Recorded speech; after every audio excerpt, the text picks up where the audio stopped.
En nuestro mundo, el mundo de los misterios, las misiones espaciales secretas, los proyectos de presupuesto negro, las presuntas colaboraciones entre alienígenas y humanos se erigen como protagonistas de una trama digna de la mejor ciencia ficción. Se han escrito libros sobre el tema, se han hecho documentales, programas de televisión, innumerables podcasts, han surgido testimonios de todo tipo, algunos ciertamente extravagantes, pero que no dejan de cautivar nuestra imaginación. Esta semana y la que viene vamos a adentrarnos en ese fascinante mundo, explorando algunos de los aspectos más intrigantes de estas teorías, rastreando sus orígenes, sopesando cuánta verdad y cuánta mentira podrían encerrar. Vamos a revisar una a una todas estas conspiraciones. Incluso vamos a intentar hilvanarlas en una línea temporal, especulativa, lógicamente, pero que nos permita vislumbrar la forma en que estos programas ultrasecretos, o estas invenciones delirantes, según lo que quieras creer, podrían estar conectados entre sí. Aunque algunas de estas historias resultan más creíbles que otras, lo que alimenta su persistencia son los vínculos innegables entre la NASA y el ejército de los Estados Unidos. Eso es así. De hecho, la agencia espacial, a menudo se obvia este detalle, pero la agencia espacial no es más que una rama o una extensión de las Fuerzas Armadas, lo que implica que en cualquier momento el gobierno o el ejército pueden asegurarse de que los archivos de la NASA permanezcan ocultos, secretos, en aras de la seguridad nacional, que es lo que se viene invocando siempre. Pero hay incluso otra línea de defensa, y es que efectivamente los ciudadanos estadounidenses tienen derecho a pedir información. Hay una ley de libertad de información, el Acta de Libertad de Información, que exige transparencia al gobierno. Entonces, muchas de las cosas delicadas, y no solamente lo hace la NASA, lo hacen otras agencias gubernamentales, las cosas delicadas se subcontratan a empresas privadas que no están sujetas a ninguna ley de libertad de información y por tanto pueden negarse perfectamente a hacer público cualquier detalle de su trabajo. Quizá deberíamos recordar las palabras de George Bush padre, el que fue presidente y director de la CIA, que cuando fue interrogado sobre el conocimiento del gobierno acerca de los ovnis, respondió con absoluta seriedad: no sabéis ni la mitad. Para muchos, estos rumores de tecnología extraterrestre recuperada y proyectos ultrasecretos se remontan a aquel fatídico verano de 1947 en Roswell, Nuevo México, cuando un misterioso objeto se estrelló en el desierto, desatando una oleada de especulaciones que aún hoy perduran. Pero quizá si nos atrevemos a mirar más allá, descubriremos que las raíces de esta conspiración se extienden mucho más atrás en el tiempo. Podríamos ubicarlas, por ejemplo, en la Batalla de Los Ángeles en 1942, cuando sobre esa ciudad apareció un objeto que hizo que todas las baterías de artillería antiaérea dispararan contra algo desconocido. También hay rumores de tecnología alienígena en manos del régimen nazi en los años 30 que sugieren que este enigma cósmico podría ser más antiguo de lo que muchos creen. Imaginemos por un momento que los rumores son ciertos y que en las profundidades de la Selva Negra en 1936 un ovni se estrelló y fue recuperado por los nazis. Podría ser que a través de programas secretos como la Operación Paperclip, esta tecnología extraterrestre llegase sigilosamente a Estados Unidos después de la guerra. Suena muy loco, lo sé, pero hay unas palabras bastante enigmáticas de Wernher von Braun, el más destacado de aquellos científicos alemanes trasplantados a Estados Unidos, que, bueno, la verdad es que son curiosas. Dijo: tuvimos ayuda de ellos mientras señalaba al cielo, confirmando sin rodeos la intervención de seres extraterrestres. Así que cabe preguntarse si en aquel verano de 1945, cuando Estados Unidos recuperaba sin miramientos a científicos alemanes y su trabajo, bueno, sin fijarse mucho en sus pecados de la guerra, a lo mejor resulta que no fue solo estos científicos y su trabajo lo que cruzó el Atlántico. O a lo mejor no, a lo mejor fue otra cosa. Hace un calor de 1000 demonios. Estamos en el verano de 1947, en medio del desierto, del árido desierto de Nuevo México. La noche es oscura, la noche es silenciosa, pero de repente un destello ilumina el cielo y 2 extraños objetos se precipitan hacia la Tierra. Sí, he dicho 2, luego lo explicaré. ¿Qué son? ¿De dónde vienen? Según los informes de un supuesto denunciante llamado Víctor Martínez, lo que en realidad sucedió en Roswell fue mucho más impactante que la mayor parte de las versiones que se han contado. Cuando los militares estadounidenses llegaron al lugar del impacto, encontraron los restos de una nave alienígena y a 5 miembros de la tripulación igualmente alienígena, muertos. Pero esto no fue todo. Al parecer también descubrieron a un piloto alienígena con vida, escondido detrás de una roca, muerto de miedo. Imaginad la sorpresa de los soldados al encontrarse cara a cara con un ser de otro mundo. Para tranquilizarle le ofrecieron comida que no aceptó, pero sí aceptó un trago de agua. Se había establecido contacto, el primer contacto. Tanto el piloto superviviente como los cuerpos de sus compañeros fueron trasladados rápidamente a la base aérea de Los Álamos, donde los restos de los tripulantes fallecidos fueron puestos en almacenamiento criogénico, fueron congelados. Pero la historia no termina ahí.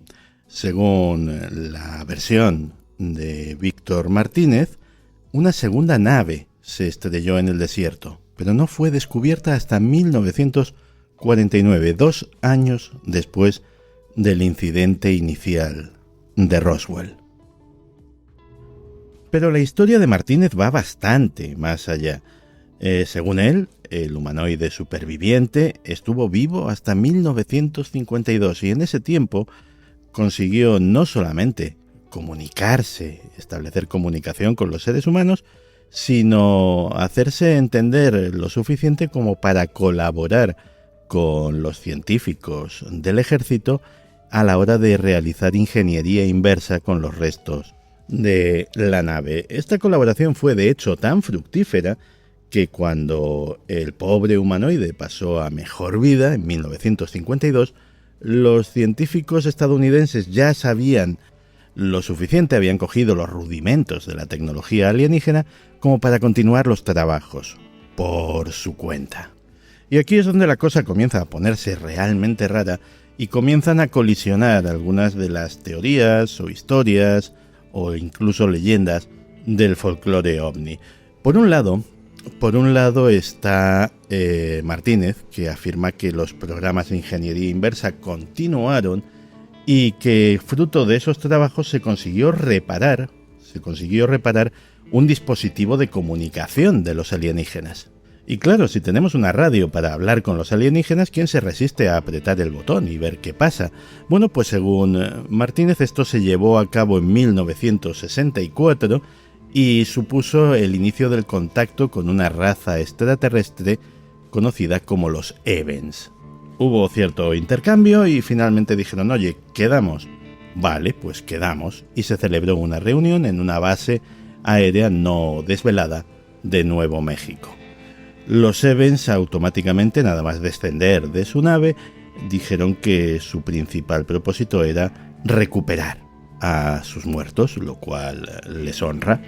Y bueno, ya que estamos aquí, ¿por qué no iniciamos un programa de intercambio entre nuestros dos pueblos? Y así comenzó la historia de lo que en el folclore ovni se conoce como el Proyecto Serpo.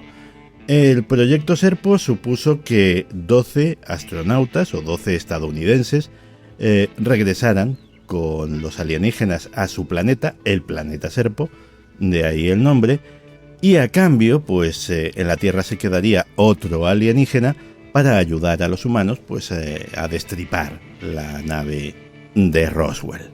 ¿Y por qué digo que precisamente aquí es cuando la cosa se pone extraña? Bueno, esto ya es bastante extraño y sobre todo contradictoria, pues porque esta versión o esta historia o esta leyenda se da de bofetadas con otra leyenda muy célebre en el folclore ufológico, que es la reunión que en 1954, o mejor dicho, las 3 reuniones que en 1954 protagonizó el presidente Eisenhower, también en una base aérea de Nuevo México, con otra raza alienígena, los grises.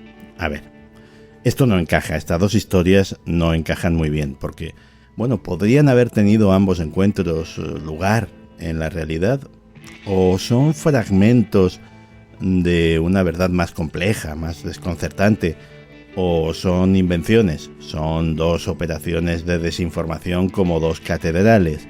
Pues no lo sabemos, lo que sí sabemos es que hay una coincidencia en las fechas y la coincidencia es que justo después de estas reuniones, sobre todo después de las que se le atribuyen al presidente Eisenhower, el fenómeno ovni da un vuelco, el fenómeno ovni cambia y ya no solamente gente viendo platillos volantes, sino que, al parecer, los ocupantes de los platillos volantes empiezan a llevarse gente a bordo, que es precisamente lo que se alega que formaba parte del acuerdo del presidente con los alienígenas, dejarles experimentar con sus ciudadanos, eso sí, mientras no les hiciesen daño, claro. Pero todas estas narrativas coinciden en una cosa, y es que la tecnología, y muy especialmente la tecnología espacial, estaría mucho más desarrollada de lo que se nos dice oficialmente. Y así llegaríamos al proyecto Red Sun, la historia de la exploración secreta de Marte, del planeta rojo. La historia se desarrolla después de la histórica misión del Apolo 11, donde Neil Armstrong y Buzz Aldrin grabaron sus nombres en las páginas de la historia como los primeros seres humanos en pisar la Luna. Sin embargo, según el investigador italiano Luca Scantamburlo, su viaje no terminó ahí. A los pocos meses de su hazaña lunar, los 2 astronautas fueron, supuestamente, reclutados en una misión espacial secreta que los vería colaborar con sus grandes adversarios de la Guerra Fría, la Unión Soviética, y su objetivo era recopilar información vital para futuras misiones a Marte e incluso más allá. El supuesto sitio de lanzamiento de la misión sería un lugar ultra secreto ubicado en el corazón de la selva brasileña. El número exacto de estas misiones al planeta rojo, estas misiones encubiertas, pues es un misterio, pero Scantamburlo sugiere que para 1973 el proyecto había evolucionado de un simple reconocimiento a un aterrizaje completo en la superficie marciana. ¿Que esto es raro? Es rarísimo, pero resulta que hay ciertas peculiaridades que alimentan la especulación. Veréis, en una entrevista de 2010 con Fox News, el astronauta Gene Cernan es preguntado sobre las declaraciones de su compañero, de Buzz Aldrin, respecto al propósito de la NASA de, mandar algún día una misión tripulada a Marte. Y la respuesta de Cernan fue intrigante, desconcertante y desde luego inesperada, porque afirmó que Aldrin lo que quería era volver a Marte. A ver, pudo ser un desliz, un lapsus, pudo querer decir que Aldrin quería volver a la Luna, pero hay quienes piensan que en realidad a Cernan se le escapó algo que no debía decir. Otra pieza del rompecabezas surgió en 2014 cuando una mujer llamada Jackie, ese es el nombre que dio, se puso en contacto con el programa de radio Coast to Coast, que es uno de los más escuchados en Estados Unidos y trata sobre las temáticas que nos gustan a nosotros, y afirmó que en 1979, mientras trabajaba en la sala de control de la NASA, ella y un puñado de colegas fueron testigos de la presencia de humanos en Marte mientras descargaban la telemetría del rover Viking. La época de la presidencia de Ronald Reagan, entre 1980 y 1988, fue realmente fascinante en lo tocante a referencias a programas espaciales secretos. Básicamente porque Reagan fue una rara avis dentro de los presidentes estadounidenses. Él nunca rehuyó el tema de los ovnis, de los extraterrestres. De hecho, incluso antes de ser presidente, afirmó haber visto ovnis en 2 ocasiones en su vida, con sus propios ojos. Pero lo más fascinante es que en diversas intervenciones oficiales ante altas instancias como presidente de los Estados Unidos, dio discursos enigmáticos. En 1987, ante las Naciones Unidas, Reagan mencionó abiertamente una posible amenaza alienígena.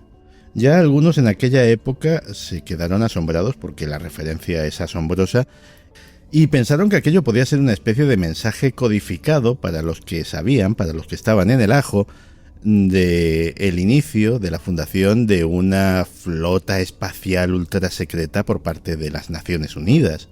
Un año después, en Nueva York, junto al presidente soviético Mikhail Gorbachev, volvió a aludir al tema diciendo lo siguiente: pienso que nuestras diferencias mundiales se desvanecerían rápidamente si nos enfrentáramos a una amenaza alienígena desde fuera de este mundo.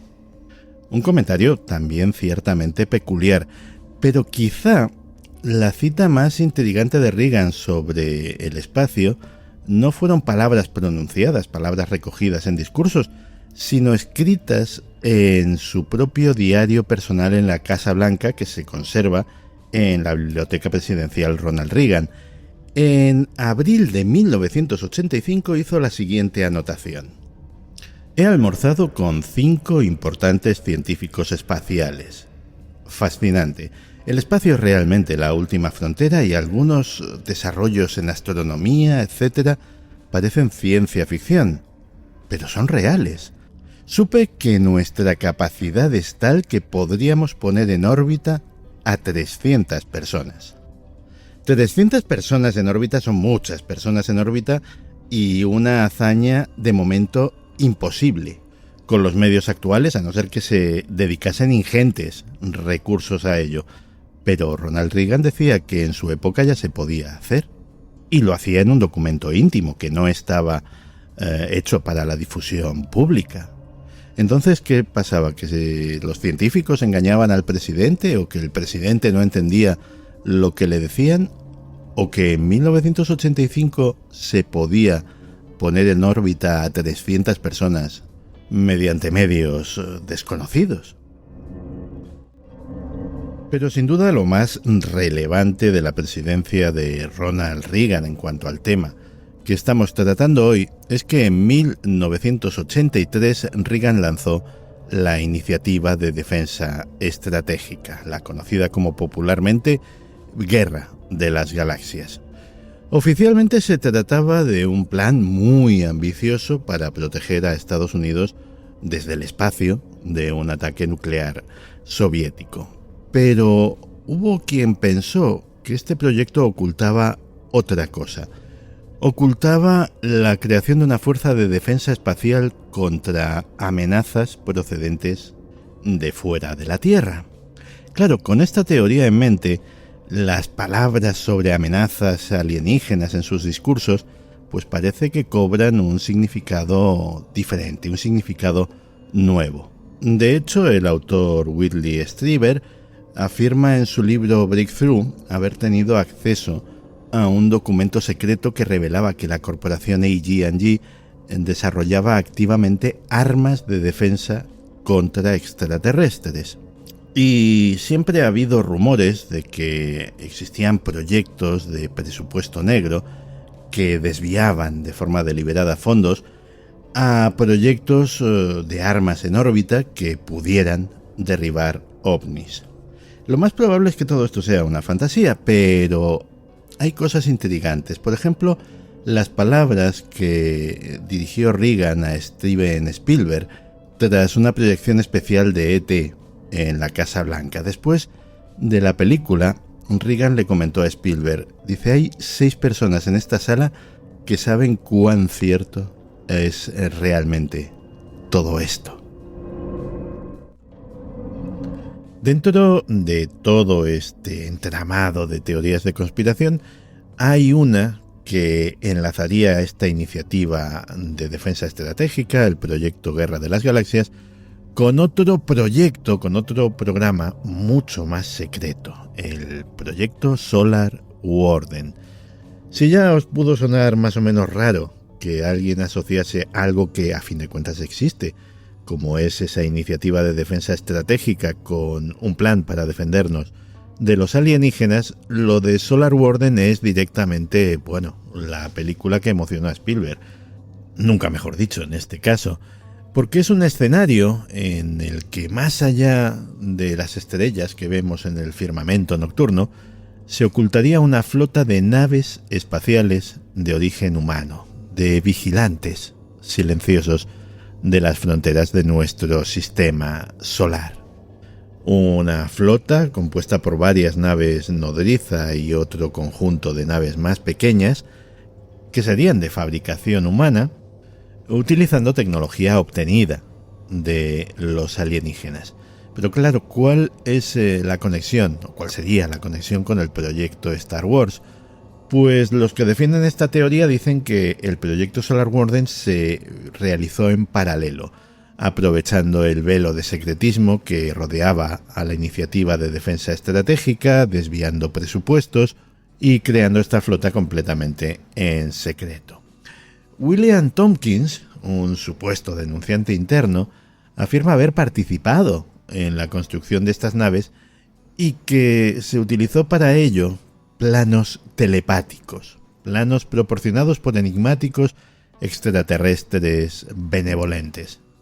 Pero la trama se vuelve aún más intrigante cuando se sugiere que Solar Warden surgió como una respuesta a ese oscuro acuerdo entre la humanidad y los grises, presuntamente firmado por el presidente Eisenhower. Se dice que los grises en realidad incumplieron los límites establecidos para el secuestro de humanos, que no los devolvían, que secuestraban más de la cuenta, y entonces se desató la necesidad de tener una fuerza de patrulla en las fronteras de nuestro sistema solar. Cuando se habla de estas cosas, de programas espaciales secretos, de ingeniería inversa, de tecnología extraterrestre, estas cosas que parecen muy locas, siempre sale a la palestra un nombre, el nombre de una organización, Skunk Works. Skunk Works es el nombre, el seudónimo de una división de la empresa aeronáutica Lockheed Martin que se dedica a la investigación y desarrollo de nuevas tecnologías aeronáuticas. A veces los conspiranoicos, se ponen muy fantasiosos, como hemos visto, pero a veces es que no hace falta, porque el antiguo CEO de la empresa, Ben Rich, hizo una vez estas sorprendentes declaraciones sobre esa división, sobre Skunk Works. Dijo: tenemos la tecnología para llevar a E.T. a casa. Cualquier cosa que puedas imaginar, ya tenemos la tecnología para hacerlo. Estas tecnologías están encerradas en proyectos de presupuesto negro, tan encerradas que de hecho se necesitaría un acto de Dios para sacarlas en beneficio de la humanidad. Una de las personalidades más polémicas dentro del mundo de los ovnis, que es el exministro de Defensa de Canadá, Paul Hellyer, que primero empezó diciendo que creía en los ovnis y luego acabó diciendo que tiene constancia de que hay entre 4 y 12 razas diferentes de alienígenas visitando la Tierra, antiguo primer ministro de Defensa de Canadá, pues recogió estos comentarios de Rich y dijo que sí, que esto era perfectamente posible porque se han gastado trillones, es decir, lo que aquí entendemos por billones, es decir, millones de millones, en programas, en proyectos de presupuesto negro o proyectos negros. Proyectos de los que el comandante en jefe, o sea, el presidente de los Estados Unidos y el Congreso no saben absolutamente nada. Lo cierto es que los proyectos negros existen, es decir, cuando se hacen las asignaciones presupuestarias de, por ejemplo, el Departamento de Defensa, aparecen muchísimas cosas a las que se les conceden muchos millones y millones de dólares que simplemente aparecen ahí con un nombre en clave, más o menos bonito, más o menos sonoro, pero detrás de ese nombre en clave nadie sabe lo que hay. Puede haber pues un proyecto como el MK Ultra, el infame MK Ultra, que fue un proyecto negro y financiado de esta manera. Puede haber un proyecto para el desarrollo de capacidades paranormales, como el proyecto Stargate, también financiado de esta manera, o puede haber el desarrollo de un avión espía, como el SR-71, que también se financió de esta manera, o cosas inimaginables, como sobre las que estamos especulando hoy. Además, cuando se trata de presupuesto negro, el dinero es muy difícil de seguir porque las empresas subcontratan absolutamente todo, y en el caso que estamos tratando, pues los teóricos de la conspiración dicen que habría una especie de conglomerado corporativo interplanetario con el que Lockheed habría podido desarrollar toda una tecnología para alcanzar otros planetas absolutamente en secreto. Aquí habría que hacer referencia a las afirmaciones, a las informaciones de Corey Goode. Corey es uno de los informantes o de los denunciantes más controvertidos de todo este mundillo, y hay gente que pone la mano en el fuego por él y por la veracidad de sus informaciones, y me estoy refiriendo a investigadores pues con cierto prestigio como David Wilcock, y gente que dice que no, que es un sujeto que formaría parte de algún tipo de sofisticada operación de desinformación como ha habido tantas. ¿Por qué tanta controversia? Porque sus afirmaciones son gruesas y son controvertidas. Él afirma que Solar Warden sería simplemente la punta del iceberg de todo esto, que habría hasta 5 proyectos similares funcionando simultáneamente. Uno de ellos, que curiosamente se da el contrasentido de que es el más discutido, el más difícil de tragar, digámoslo así, y por otra parte es el más popular en las redes, sería ese proyecto en el que habría varias colonias bajo la superficie de Marte, colonias humanas, que estarían en gran parte atendidas por esclavos humanos, resultado de abducciones que nunca fueron devueltas a la Tierra, y ahora, 2 generaciones más tarde, habrían ya nacido niños en Marte. Estamos hablando de esclavitud interplanetaria, ni más ni menos. A ver, todo este asunto, como estáis viendo, es complicado. Es un asunto sobre todo complicado de creer. Pero, oye, ¿y si hubiera una pizca, simplemente una pizca de verdad en todo esto? Proyectos espaciales secretos, lanzamientos clandestinos, ese tipo de cosas sí que ha habido. Ha habido en Rusia y ha habido en Estados Unidos. De hecho, lo sigue habiendo. De vez en cuando en las noticias nos encontramos con que Rusia o China o Estados Unidos han lanzado algo al espacio que no se sabe muy bien lo que es. Vale, hasta ahí de acuerdo. Pero ¿sería posible algo parecido a lo que dicen estas teorías? Que hubiera desarrollos tecnológicos enteros que se han sustraído al resto de la humanidad. La semana que viene seguiremos escarbando en este asunto en el que parecen darse la mano la fantasía, la ciencia ficción, la conspiración y, como decía, quién sabe si una pizca de verdad. O más que una pizca.